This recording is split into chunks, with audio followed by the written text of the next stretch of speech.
All right, so today we're going to talk about how to transition from one level of care to another level of care without having to reapply for Medicaid. So, in other words, how to stay on Medicaid as you transition from one level of care to another. So let's talk about the ways you can transition, right? You could go from home care to assisted living to nursing home, which would be a natural, progression that you would think of. You could go from a nursing home back to home, nursing home to assisted living to back home, which would be pretty unusual, right? But it could happen.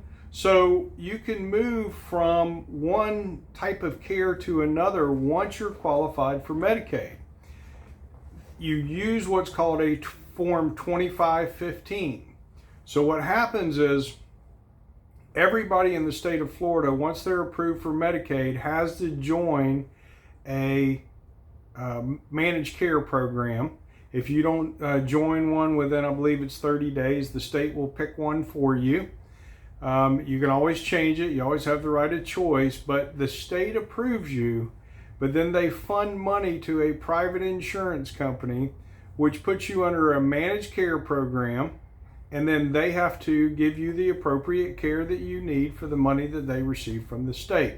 So here's how the system works. It's kind of crazy. If you want home health care or assisted living in the state of Florida, you must go on a waiting list unless you go through a nursing home. So let me back up and tell you how it works. The waiting list looks at two criteria.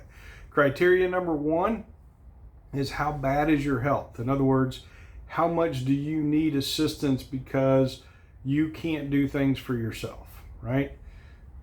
So in other words, if you're bedridden, you're going to be a 5 out of 5. If you're running around skipping and jumping rope and can't tell anything's wrong with you, you're going to be a 1. So the closer you are to the 5, the more you move up the list. And then the second criteria is, are you in an environment that you could be a danger to yourself or someone else? And if the answer to that is you're a danger to yourself of falling down the stairs, setting the house on fire because you have Alzheimer's, you can't remember to turn the stove off, those types of things. Or are you a danger to someone else because maybe it's a large man and his has a small wife, she's trying to care for him, but he's going to fall and take them both down and hurt both of them.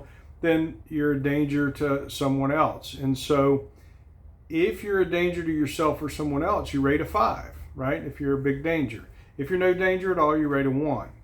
If you aren't up on 4s and 5s in both those categories on that waiting list, you are likely to be waiting a while. And I have seen up to 2 years in the state of Florida to get approved for home health care or assistance with assisted living facilities or assisted living care. However, if you go through that process correctly, you understand how the interview works, you answer it correctly, not dishonestly, but you understand what they're looking for, and you give them what they're looking for as long as it's truthful, then you can get off that waiting list in 2 to 3 months. Okay? Apply for Medicaid, get approved, start getting your assistance. There is a caveat, however. That program was designed to save the state money and give people choices in care. So if you go in a nursing home, let's say you go for rehab, right? You fall, you go to the hospital, or your parent does. They then go to a rehab facility. During that time, you use that time to apply for Medicaid. You get them approved for Medicaid, and you'll know from other videos, it doesn't matter how much money they have, they can get approved for Medicaid done correctly, right? You get them approved for Medicaid. Once they're approved, they enroll in that managed care program, get evaluated by the managed care company, and determined to be able to be cared for in an assisted living or at home, even though they meet a nursing home level of care. Then you can transition with a 2515 form to assisted living or home health care with no waiting list. So here's the point. There's a way to get on the waiting list and off the waiting list quickly if you know what you're doing, and there is a way around the waiting list if circumstances play out that way.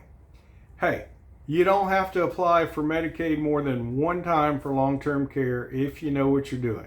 If you'd like to talk about it, give me a ring. Happy to help. Thanks.